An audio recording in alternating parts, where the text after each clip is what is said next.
Pemirsa Metro TV Lampung, kembali lagi bersama saya Kristi di Dialog Spesial.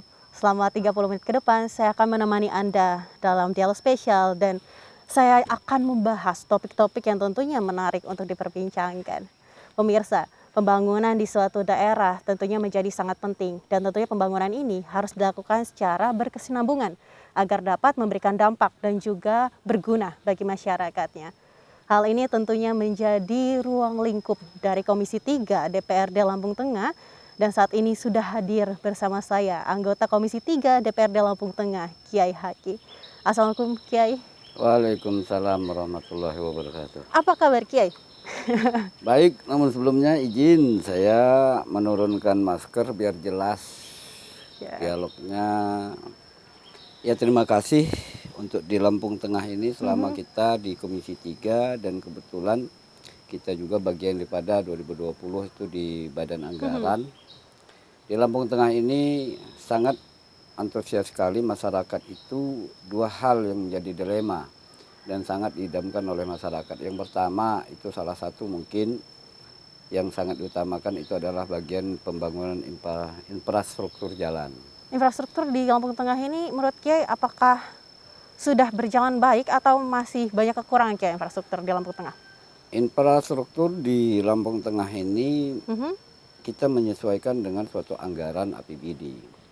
Anggaran APBD ini sudah kita bersama-sama kita anggarkan, kita sama-sama sepakat untuk diprioritaskan untuk infrastruktur sesuai harapan daripada masyarakat. Karena infrastruktur khususnya jalan di Lampung Tengah, baik provinsi khususnya Lampung Tengah kabupaten, ini memang sangat anjlok sekali dan hancur. Hampir setiap tahun berpola kita masih belum maksimal dan sangat minim sekali.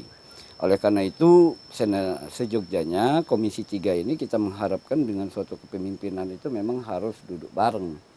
Harus sama-sama sepakat bagaimana memprioritaskan daripada pembangunan yang ada di Lampung Tengah menjadi harapan masyarakat selama ini. Namun yang sudah baik dengan kepemimpinan mau yang sudah ya kita memang selalu kesenjangan terus. Kenapa?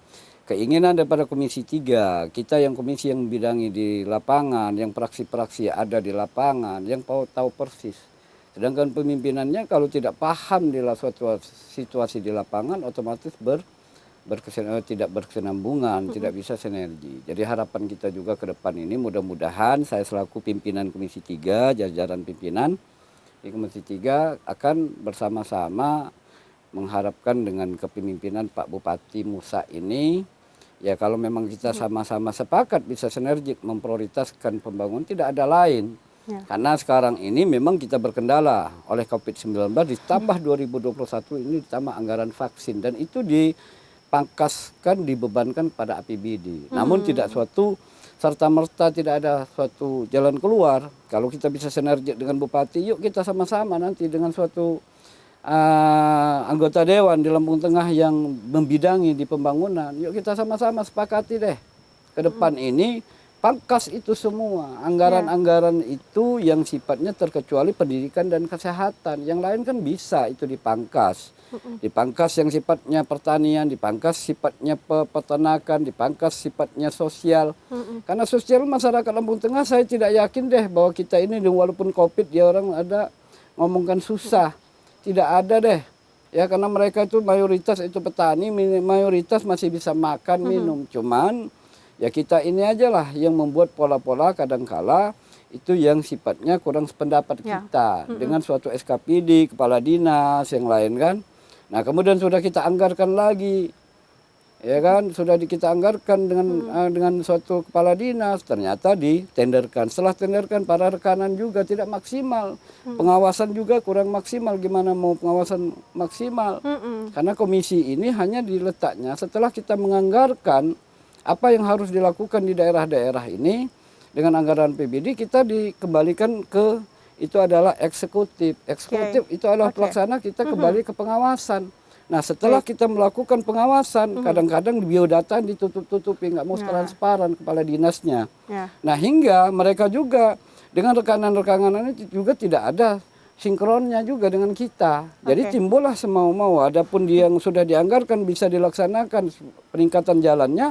Kadang-kadang keluhan daripada masyarakat 2 bulan hancur lagi. Oke. Kenapa? Itu tadi tidak ada keterbukaannya. Jadi pengawasan kita juga terhambat di situ. Oke, Karena Kiai. Pembangunan dirasa tidak maksimal, Kiai. Seperti itu ya, Kiai ya. betul. Lalu sebenarnya di wilayah mana yang sebenarnya infrastruktur ini menjadi sangat concern dan juga menjadi perhatian DPRD Komisi 3, Kiai, yang menjadi parah sekali ini infrastrukturnya di wilayah mana, Kiai? Infrastruktur yang sangat parah sekali ini ya ini kan 70% ini ya khususnya di daerah Seperti Barat. Karena Seperti Barat ini kan jarang tersentuh daripada segi bidang apa saja, mulai daripada bidang ekonomi, pertanian dan peternakannya, pariwisatanya, termasuk khususnya daripada pembangunan infrastrukturnya. Karena di daerah Seperti Barat ini menghubungkan 3 kabupaten. Dari menghubungkan Lampung Utara, bisa menghubungkan Perengsewu, Kota Agung, dan bisa ke Lampung Tengah. Nah, ke Lampung Utara bahkan 4 kampung, 4 kabupaten. Namun karena di sana itu jarang sekali mereka yang menyentuh, karena di sana jarak juga mungkin terlalu jauh. Jadi timbul kurang tersentuhnya, apalagi daerah perbatasan Lampung Tengah dan Lampung Utara itu memang rentan sekali, karena itu adalah juga jalan provinsi. Ya mudah-mudahan juga masalah di provinsi itu ada Bapak Ningrum Gumai yang dari fraksi PDI, ketuanya dan ketua banangnya di 2021 ini mudah-mudahan bisa ke cover dan bisa kebagian untuk menganggarkan untuk infrastruktur jalan provinsi. Nah, itu. Oke, sejauh ini Kiai Komisi 3 apakah sudah melakukan sidak-sidak terkait infrastruktur yang ada di Lampung Tengah, Kiai? Ya untuk sidak-sidak ini alhamdulillah ya, dengan adanya suatu berita kita bermitra dengan media ini, alhamdulillah mereka memberikan suatu masukan, diberitakan di koran, kita turun ke lapangan. Namun setelah kita turun ke lapangan juga endingnya, karena suatu rekanan ini kan kita tidak tahu biodatanya, siapa pemborongnya, siapa pelaku pekerjanya. Tatkala kita konfirmasi dengan suatu SKPD, tatkala itu sudah dilelang dilaksanakan, kadang-kadang HP mereka juga nggak bisa dihubungi.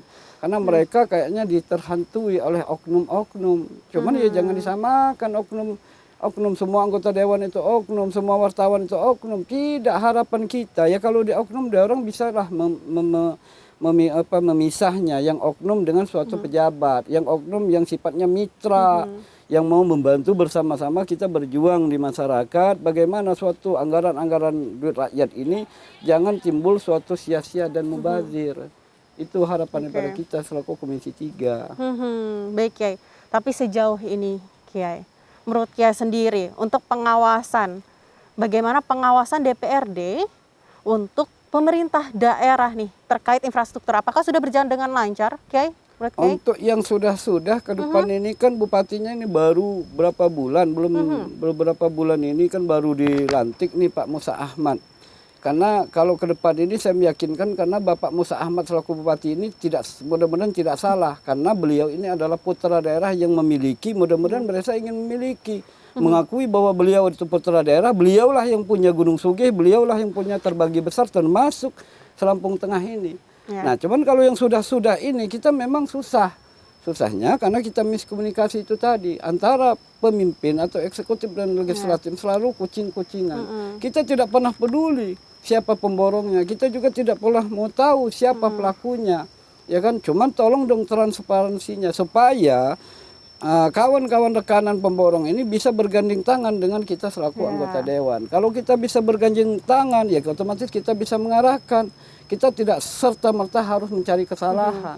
Kita bisa mengarahkan, ya minimal ilmu Jawa lah dipakai. Kalau dia ngeborong, ngono ya ngono, nengoco ngono. Jangan nemen-nemen, itu harapan daripada kami. Selama ini anggota dewan ini juga terhantui. Dan kita juga untuk SKPD, PPK-nya ini menutup-nutupi, ya kan? Siapa pemborongnya, bagaimana kita ininya. Hingga baru dibangun, baru dilaksanakan infrastruktur, jembatan apa-apa. 2 bulan sudah hancur, sudah rusak. Nah, hingga masyarakat menjerit kemana? Seakan-akan kami ini selaku institusi yang satu-satunya untuk DPR orang anukan, sedangkan kami selaku DPR ini hanya mengarahkan suatu anggaran ini dan kita hanya mengawasi, ya kan? Itu. Oke, baik. Terima kasih, Kiai. Nanti kita akan lanjutkan setelah jeda pariwara berikut ini ya, Kiai ya. Siap. Pemirsa Metro TV Lampung, tetaplah bersama kami. Dialog spesial akan segera kembali.